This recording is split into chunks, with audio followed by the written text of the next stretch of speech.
Pai do Senhor, amada igreja.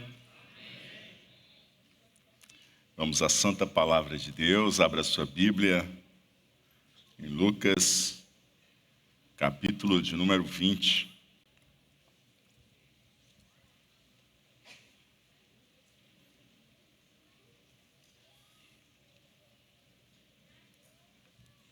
Lucas, capítulo de número 20, versículo de número 9.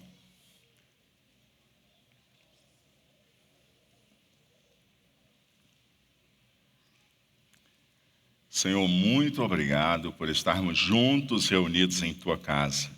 Glorificamos a Ti, Te agradecemos pelo que nós já temos vivido juntos aqui essa noite e experimentado, Senhor Deus, da graça da Tua presença. Como é bom estarmos, Senhor Deus, juntos, reunidos como casa do Senhor. Nós nos alegramos, assim como o salmista. Alegrei-me quando me disseram: vamos à casa do Senhor. Também o nosso coração se regozija e se alegra em poder ouvir o Senhor falar conosco através da Tua palavra. Palavra esta que é fiel, que é digna de toda a aceitação, pois é palavra verdadeira e é palavra de vida para cada um de nós. Fala ao nosso coração, que o Teu Espírito Santo ilumine o nosso entendimento e aqueça o nosso coração. É o que nós choramos e te pedimos, agradecidos em o nome do Senhor Jesus Cristo. Amém e amém. Glória a Deus. Na última semana, queridos, nós falamos sobre a autoridade de Jesus. E ficou muito bem evidenciado para nós que os líderes de Israel rejeitaram completamente a ideia ou a verdade de que João Batista e Jesus Cristo eram mensageiros enviados da parte de Deus.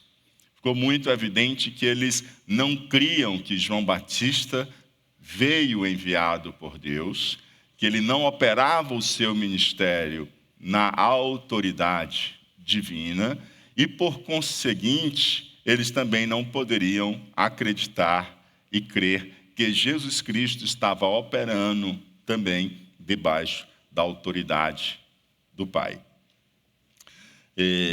Já agora, nós veremos numa parábola que Jesus começa a contar ao povo logo após aquele incidente em que os líderes chegam para Jesus querendo saber qual a autoridade com que ele fazia aquelas coisas e quem lhe concedera tal autoridade. Jesus, terminando aquele momento ali com eles, Jesus se volta para o povo. Lembra que Jesus estava ensinando no templo quando foi interrompido por aquela comitiva. E então Jesus agora volta novamente para o povo e começa a contar uma parábola ao povo.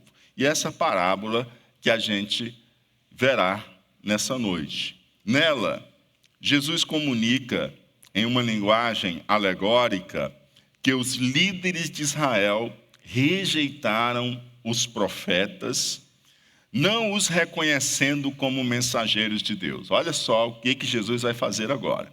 Depois de Jesus dizer para eles: eu também não vou contar para vocês com que autoridade eu faço essas coisas e quem me deu essa autoridade, já que vocês não me responderam se o batismo de João Batista, o batismo de João era do céu ou da terra. Então eu também não conto para vocês com que autoridade faço essas coisas, nem quem me deu tal autoridade.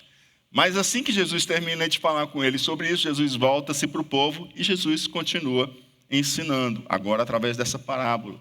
E nesta parábola, Jesus vai mostrar que os líderes de Israel rejeitaram os profetas que foram enviados por Deus.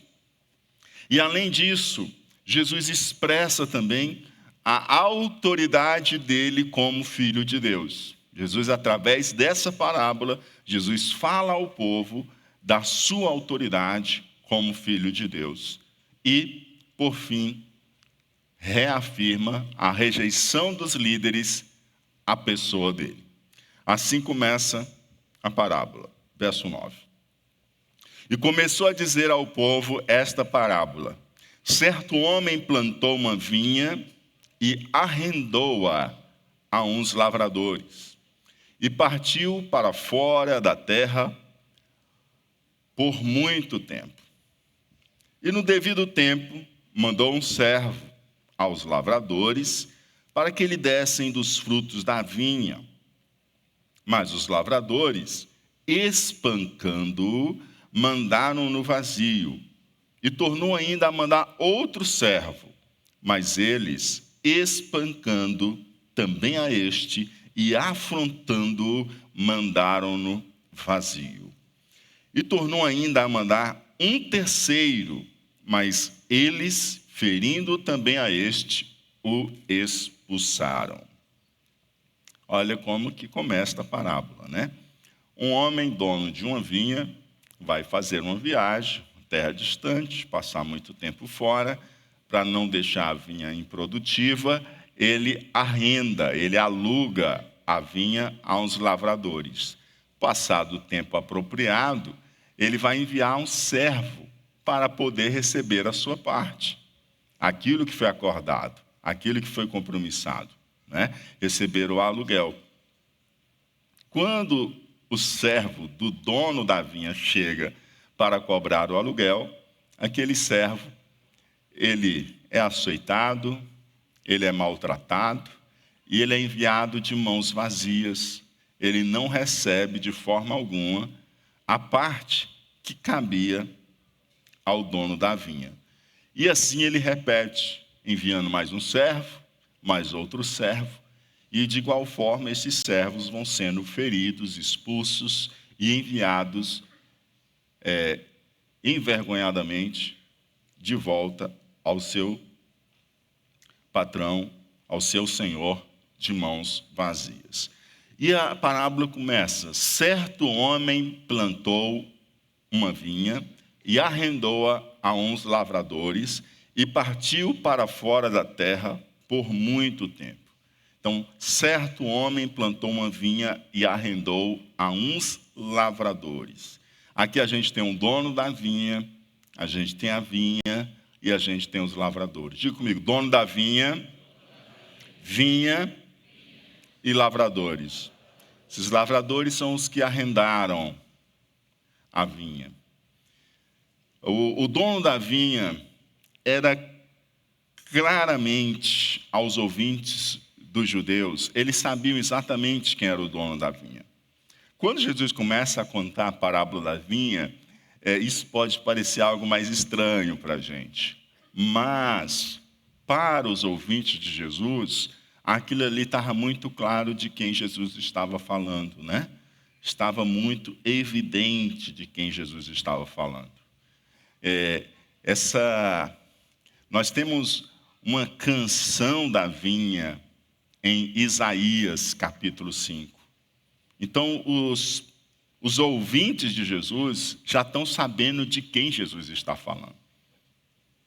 Então, quando fala do dono da vinha, eles sabem que isso está se referindo a Deus. Quem é o dono da vinha? Deus. E quando se fala da vinha, eles já se identificam, eles já entendem que falar da vinha é falar de Israel. É falar do povo da aliança. Então, quando Jesus começa a parábola, eles já conseguem captar exatamente o que Jesus está falando.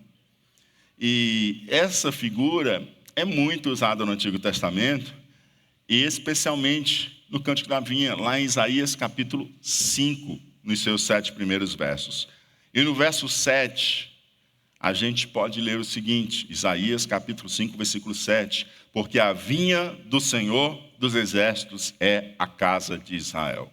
Diga comigo, porque a vinha do Senhor dos Exércitos é a casa de Israel. Quem é a vinha? A casa de Israel. E quem é o dono da vinha? Deus, o Senhor dos Exércitos.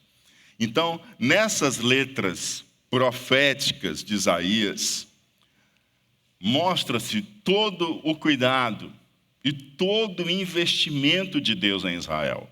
A gente vai lendo os primeiros versículos do capítulo 5 de Isaías e a gente vai percebendo o cuidado divino para preparar aquela vinha, para aquela vinha prosperar, para aquela vinha produzir bons frutos, não é? Mas o que acontece é que ela vai produzir frutos bravos. Ela vai produzir justamente o contrário do que Deus a chamou para produzir e que Deus cuidou e preparou para produzir. E diante de todo esse investimento, esse cuidado divino para com essa vinha, por outro lado, o que a gente encontra é rebelião e decadência espiritual de Israel. É exatamente isso que acontece nas palavras da canção registrada pelo profeta Isaías. A casa que se rebela contra Deus e a casa que está numa decadência espiritual. E ainda falta alguém a gente saber aqui. A gente já sabe quem é a vinha, a gente já sabe quem é o dono da vinha, mas tem os arrendatários, os lavradores. E quem são os lavradores? Os lavradores são os líderes de Israel. Os mesmos líderes que antes interromperam o ensino dele e quase como em um inquérito público disseram: com que autoridade fazer essas coisas? E quem te deu essa autoridade? Então esses lavradores são justamente os líderes de Israel. Aqueles a quem Deus deu-lhes o cuidado da vinha do Senhor. E quando chegamos no verso 13, nós lemos o seguinte: e disse o Senhor da vinha: que farei? Mandarei o meu filho amado. Talvez vendo-o, o respeitem. Mas vendo-o, os lavradores arrazoaram entre si, dizendo: este é o herdeiro, vinde, matemo-lo, para que a herança seja nossa.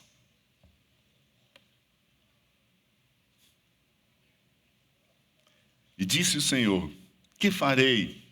Eu já enviei um servo, eles mandaram de mão vazia, ainda açoitaram ele, maltrataram, mandei o segundo, mandei o terceiro, eles foram tão rude com cada um que eu enviei e não me pagaram aquilo que era devido. Já sei o que eu vou fazer.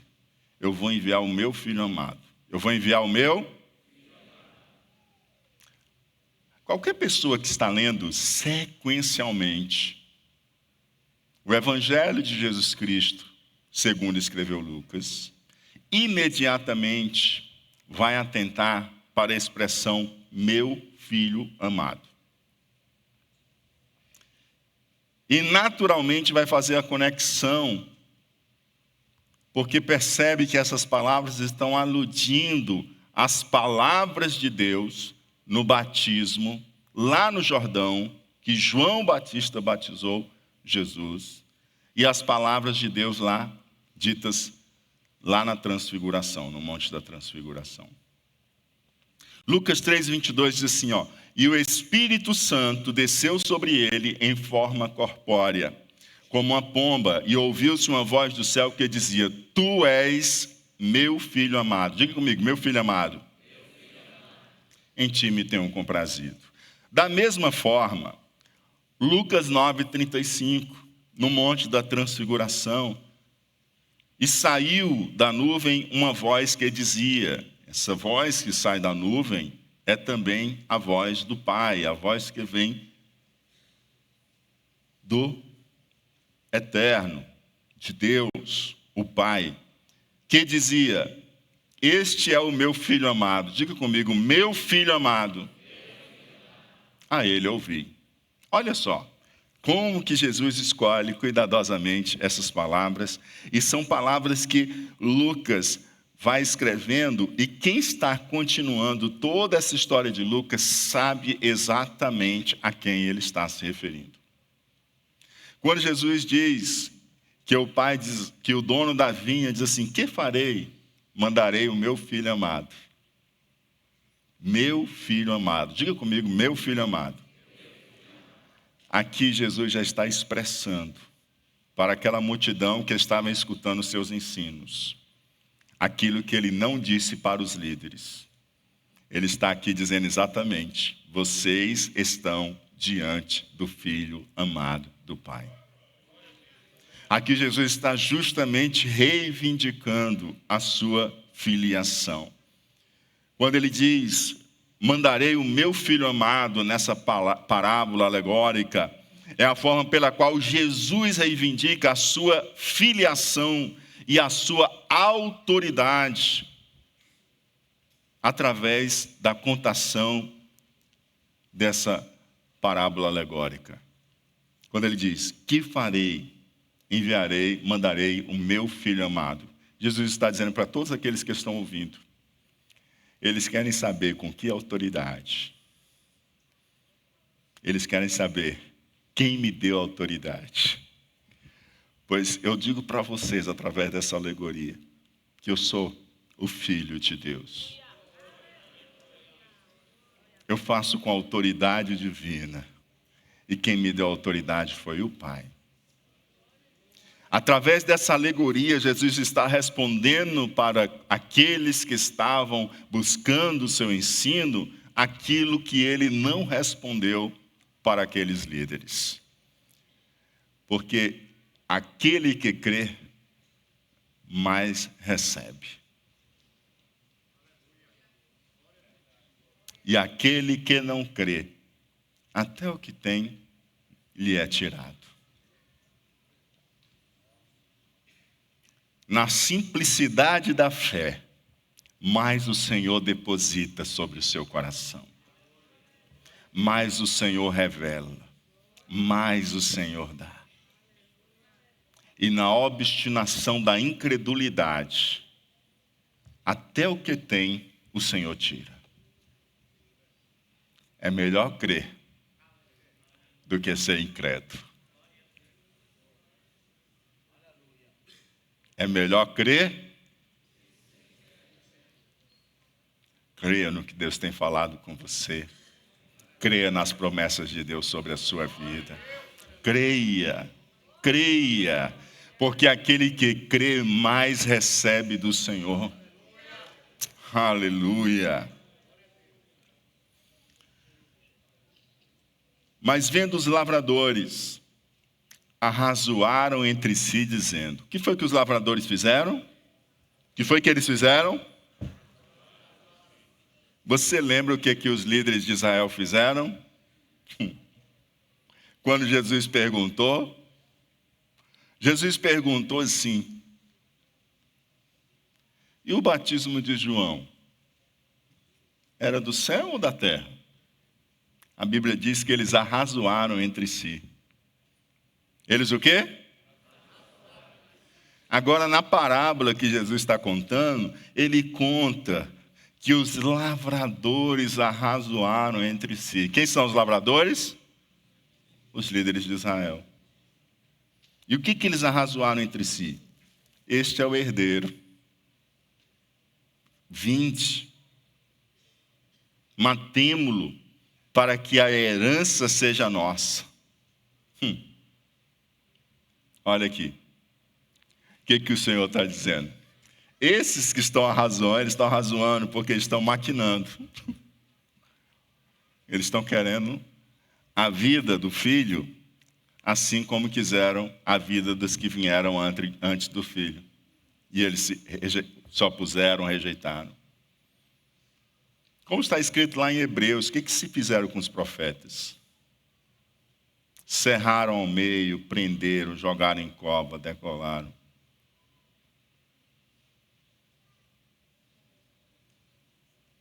Aí Jesus está dizendo, assim como fizeram com os profetas, eles também. Agora que está vindo é o filho do dono. Então agora a gente acaba com ele, a gente mata ele, e agora a gente vai ficar tomando posse definitiva dessa vinha, e tem que pagar mais aluguel a ninguém.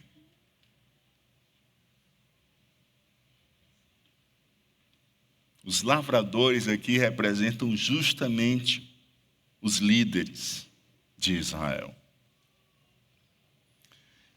Jesus mostra com essas palavras, queridos, o plano mau e rebelde dos líderes de Israel de matá-lo. Jesus diz claramente para o povo o que vai acontecer. Esses lavradores maus, que era para estar cuidando da minha vinha, e era para estar aproximando o povo de mim, eles estão querendo afastar vocês de mim. E na verdade eles querem mais do que isso. Eles querem me matar. E eles me matarão.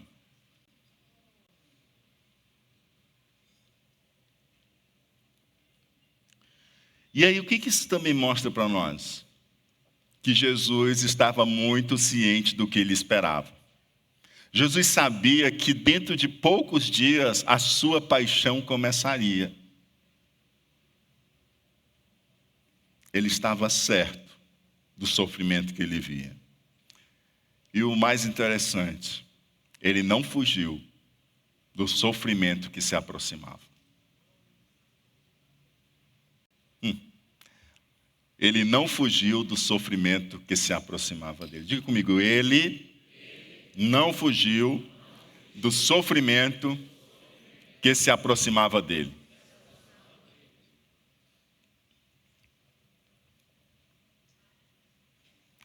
Amados, tem sofrimento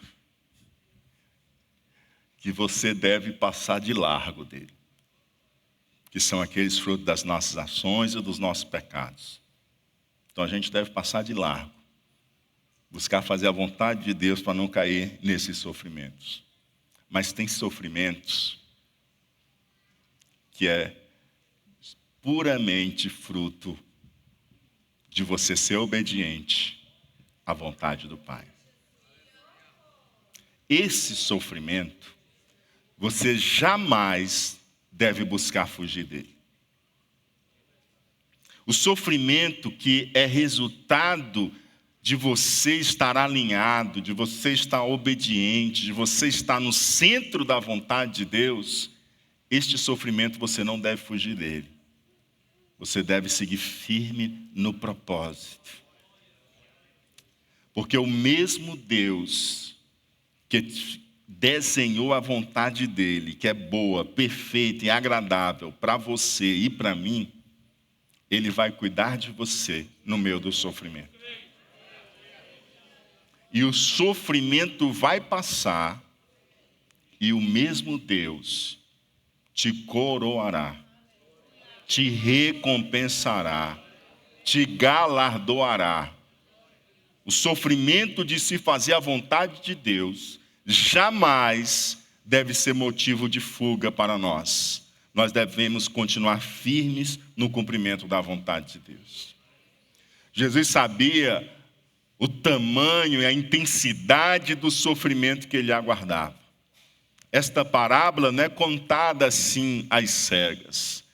Ela é contada por Jesus, cheio do Espírito e na unção do Espírito, contando não apenas o que aconteceu com os mensageiros passados, os profetas passados, até João Batista que foi decapitado, mas contando agora o que vai acontecer com ele, que também é um mensageiro de Deus, um enviado de Deus, é o próprio Deus que se fez carne e habitou entre nós.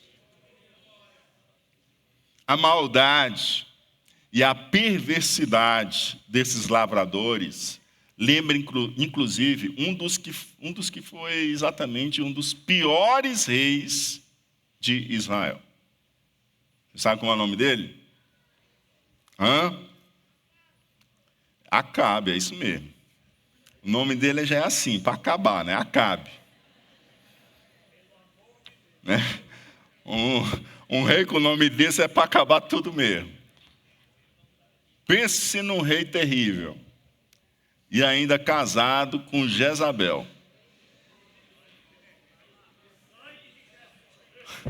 Imagina o destroço de um casamento desse, né? Esse rei, amados, ele desejou a vinha de Nabote. E ele chegou para Nabote Diz assim, quanto é que você quer nessa vinha? Não, essa vinha é herança. Eu não vendo ela por dinheiro nenhum. O significado dela para mim é muito mais do que dinheiro. Pastor Nabote diz assim, nem se você me der metade do seu reino. Porque, na verdade, o que Nabote está dizendo é que aquela vinha não podia ser negociada. Ela era herança. Assim como a vinha do Senhor também não pode ser negociada. Ela é de Deus. Ele é o dono. E aí o que acontece? Acabe e volta, arrasado, triste, cabisbaixo. Não tinha DSM na época, né? Se tivesse, iam dizer já que ele estava com depressão. E aí o que acontece? Jezabel chega e vê o marido dela daquele jeito. O que está acontecendo contigo? Não, que eu queria muito a vinha de Nabote, mas já fui lá conversar com ele, já me disse que não vende por preço nenhum. É herança, ele disse que não negocia com nada. Ah, e tu não é rei de Israel, não? Pois deixa que eu resolvo isso. Meu Deus do céu.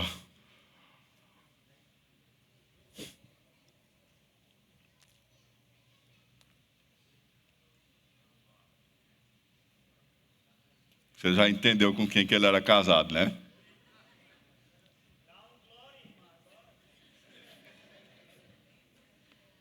Meu Deus do céu. Os feministas estão tentando chegar lá ainda. Jezabel estava tão na frente que as feministas estão tentando chegar lá ainda. Ela rapidinho escreveu uma carta para os líderes assim, me traz aí 2 testemunhas maldosas, perversas. E traz Nabote. E faz essas testemunhas testemunharem contra Nabote. Falso testemunho. Para que ele possa ser condenado à morte e seja apedrejado. Rapidinho montaram tudo ali. As 2 testemunhas falsas disseram que ele blasfemou contra Deus. E a pena era apedrejar. Nabote, homem piedoso, temente, justo, foi apedrejado e morto. E Acabe, Jezabel levanta, Acabe se levanta que Nabote está morto e toma posse lá da herança da vinha. E ele tomou posse daquela herança. Você queria o sofrimento de Nabote? Ou queria a posse da vinha de Acabe?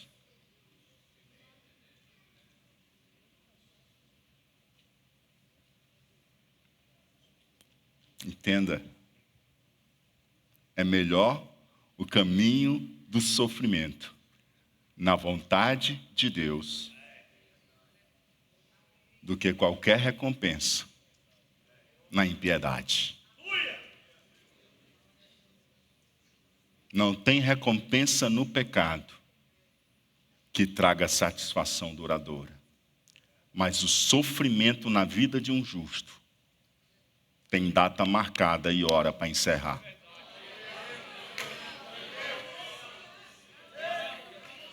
Escolha o caminho da santidade, o caminho da vontade de Deus, o caminho de ouvir o Senhor e cumprir a sua vontade.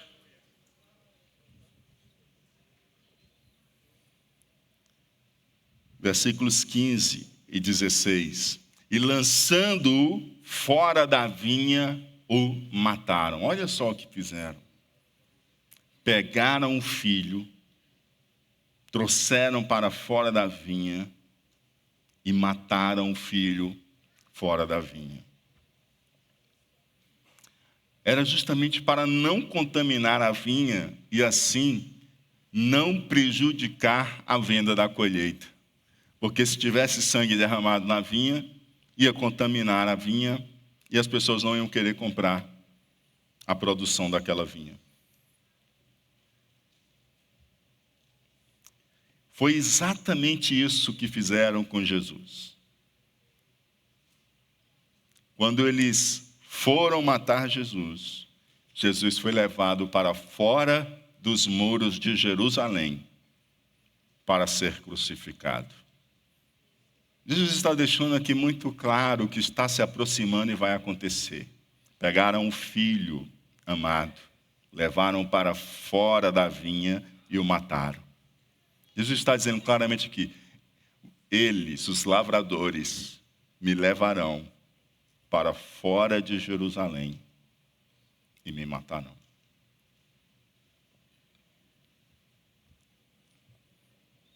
E aí Jesus concluiu a parábola. Mas assim que Jesus conclui, ele faz uma pergunta. Que lhes fará, pois, o Senhor da vinha? Quem é o Senhor da vinha? Deus.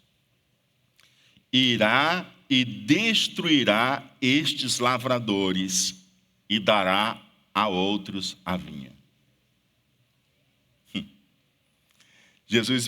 O Pai virá, Deus virá e destruirá os lavradores e vai pegar a vinha que é dele e vai dar a outros. O Senhor da vinha não vai deixar para lá. O Senhor da vinha não vai fazer que nada está acontecendo. O Senhor da vinha não vai perder a sua vinha. A vinha é dele.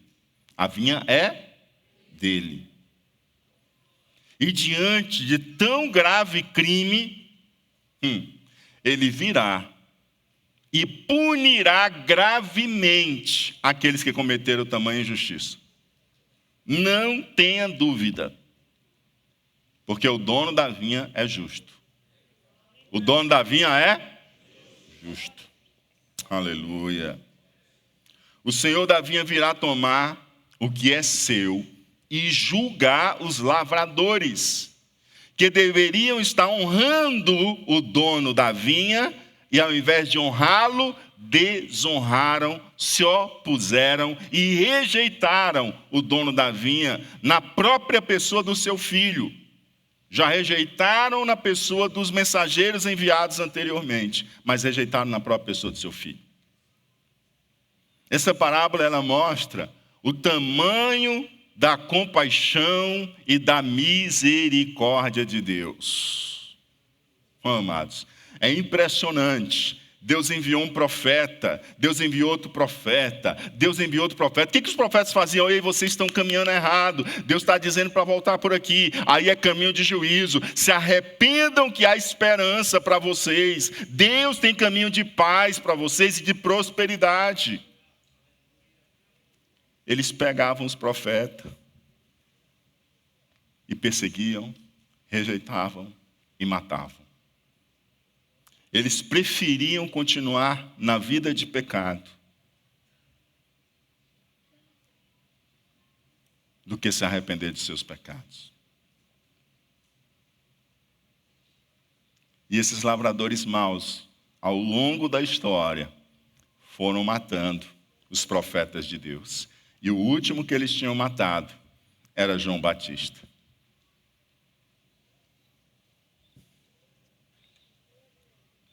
Através da rejeição deles e, por fim, da sentença de Herodes. E Jesus diz o seguinte, ele virá, vai trazer punição sobre esses lavradores, vai julgar esses lavradores e dará a vinha a outros. Ele vai fazer o quê? Dará a vinha a outros. Deus vai pegar a vinha e vai dar a outros.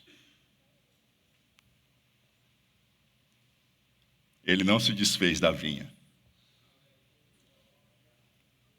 Ele levanta uma nova aliança, um novo povo. Ele dá a vinha a outros.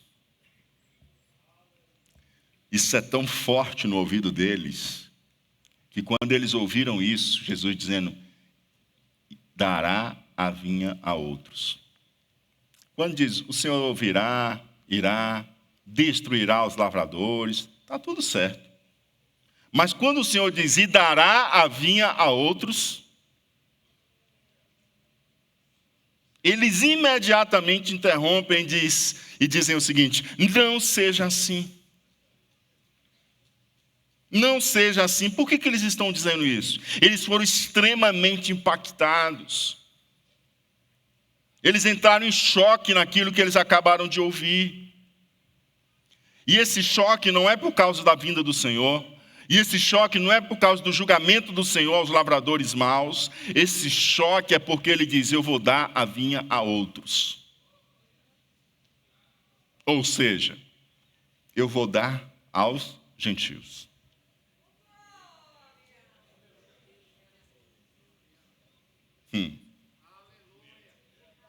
Isso gera um choque neles.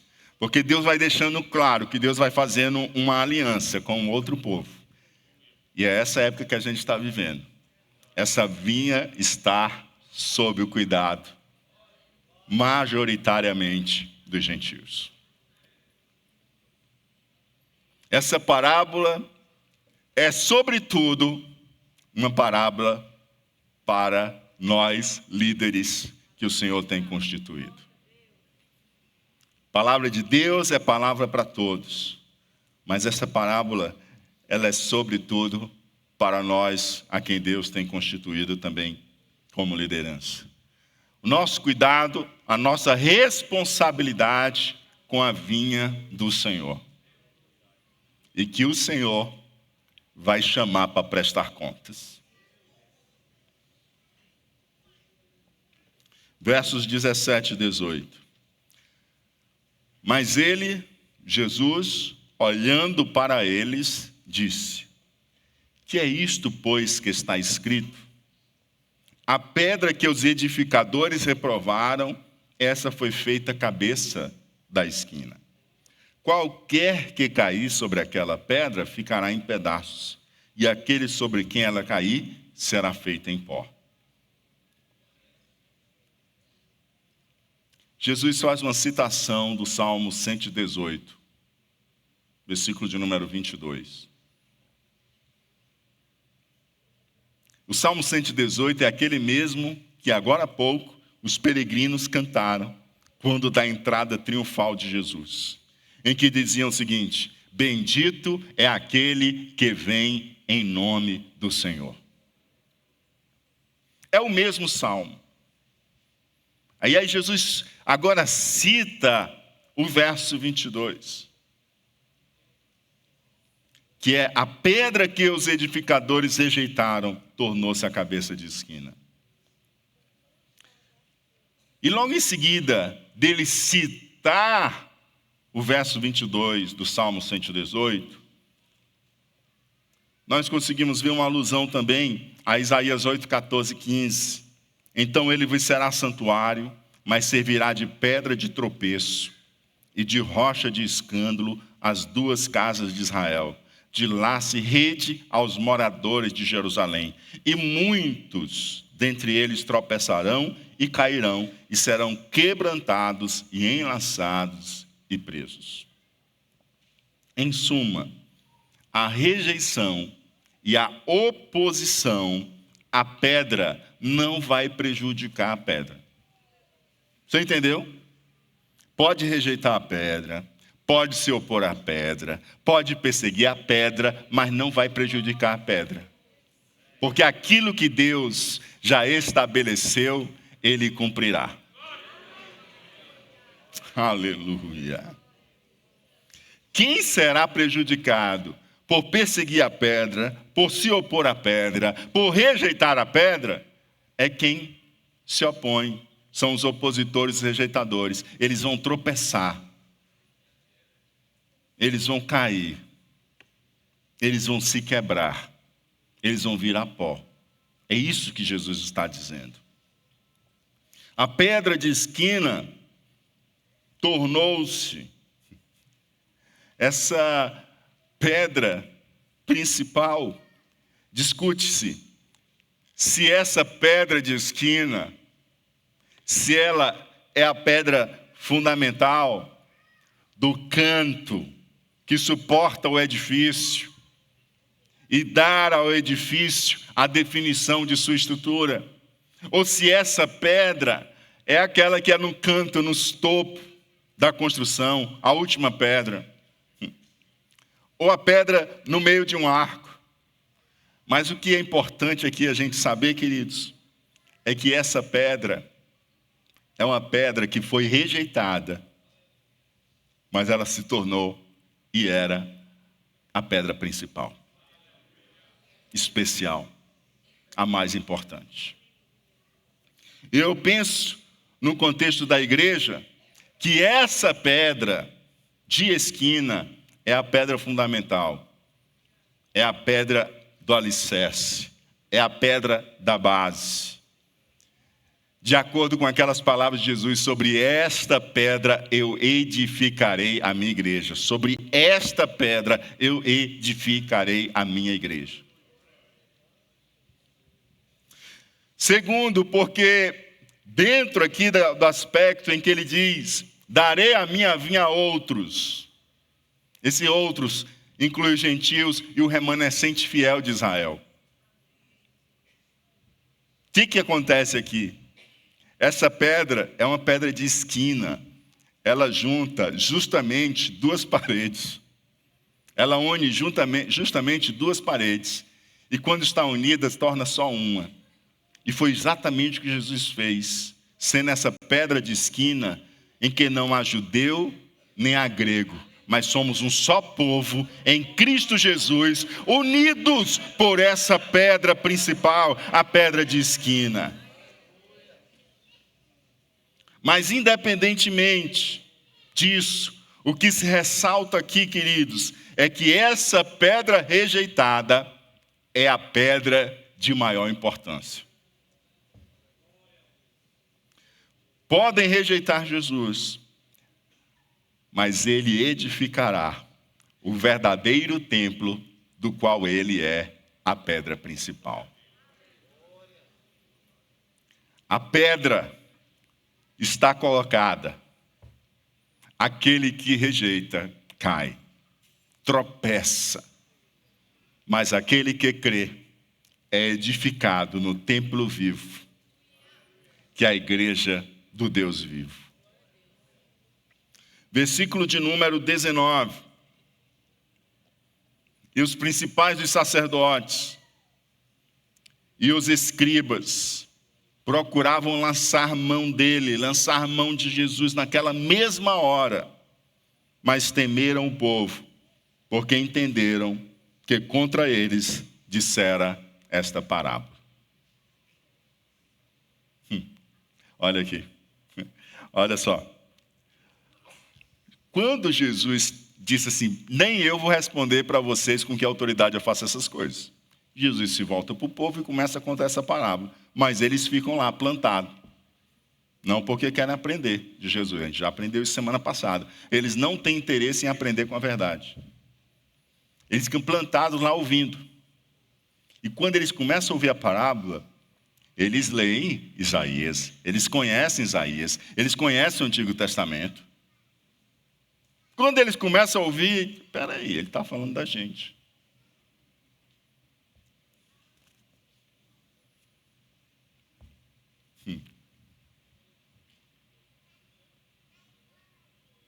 O remédio arde onde tem ferida.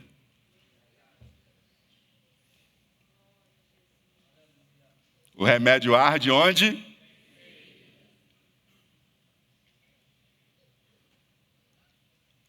Você já veio naquele dia para o culto e começou a arder? Jesus está querendo colocar o remédio para sarar. Você ficou até com raiva do irmão. Diz, rapaz, o irmão foi contar para o pastor? Foi não, é o Espírito Santo mesmo. Que ama você. E quer curar. Quer restaurar. Quer curar, quer limpar. É Ele. É Ele. Eles disseram, rapaz, ele está contando isso da gente. Ficaram bravos. A vontade deles era pegar Jesus na mesma hora. Só que quando Jesus conta uma parábola dessa, ele está dando também, mais uma vez a eles, a chance de se arrependerem. É mais uma oferta da graça. É mais uma oferta da graça para eles. A parábola que Jesus contou caiu como uma bomba no quintal dos líderes.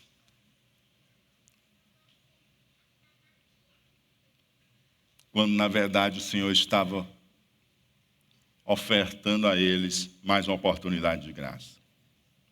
Eles rapidamente entenderam o que a parábola dizia a respeito a eles, como de fato dizia. E só porque eles temiam a reação do povo, eles não prenderam Jesus, senão eles tinham prendido Jesus na mesma hora. Ou seja, mais uma vez eles estavam rejeitando a misericórdia de Deus. E como eles não tinham a verdade,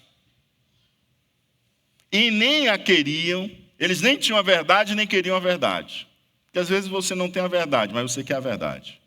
Eles nem tinham a verdade e nem queriam a verdade. O que restava para eles? Usar a força. Pode perceber que quem não tem a verdade e quem não quer a verdade, ele já parte para a força. Eles já queriam prender Jesus, já queriam matá-lo. E como é que eles fazem isso? Apesar deles não poderem fazer naquele exato momento, eles se levantam com o objetivo de serem os acusadores, os juízes e os executores da sentença. A única coisa que eles queriam era que o time certo chegasse. E ali não era o momento, porque eles não sabiam como que aquela população no templo iam se voltar contra eles. Mas não tenha dúvida, eles estão determinados a tirar a vida de Jesus. Eles são os lavradores maus, que quando o Senhor da vinha mandou seu filho amado, eles determinaram em seu coração: vamos matá-lo, porque isso tudo vai ficar para a gente. Deixa eu dizer algo para você.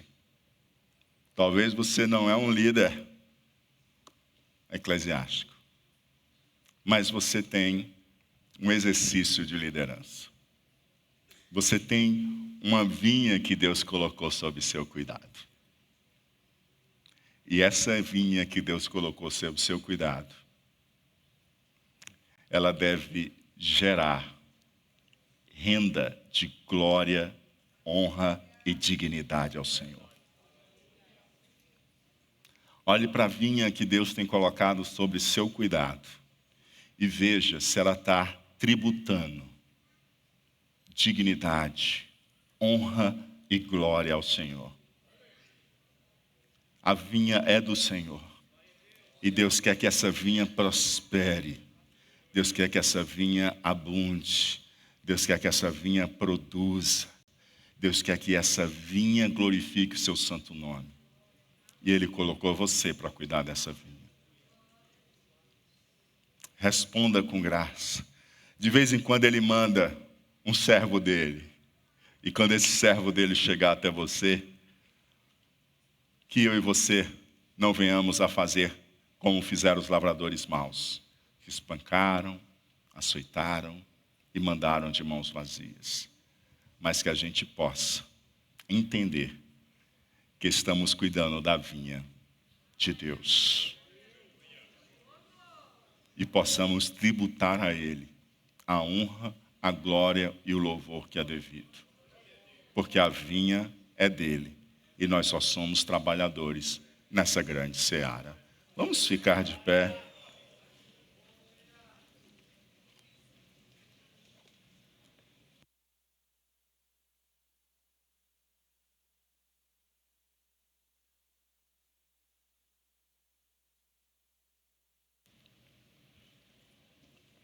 O que mais Deus falou ao seu coração nessa noite? Curva a sua cabeça, feche os seus olhos, reflita, recorde aquilo que Deus falou mais alto ao seu coração nessa noite.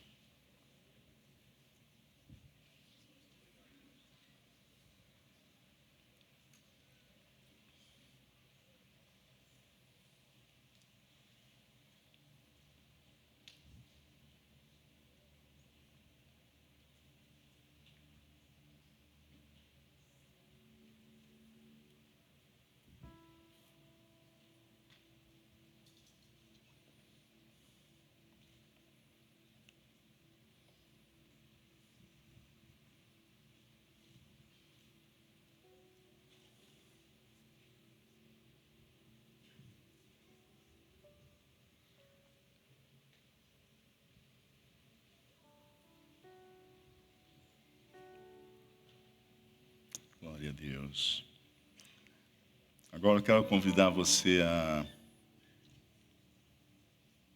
compartilhar com a pessoa que está do seu lado, que Deus falou mais fortemente ao seu coração. O que você pretende fazer diante dessa palavra que Deus falou com você? Conversa com ela. A primeira pessoa fala, depois a segunda, e depois vocês podem orar um pelo outro.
Agora orem um pelo outro. Orem um pelo outro. Presente aquilo que vocês compartilharam diante de Deus.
Aleluia.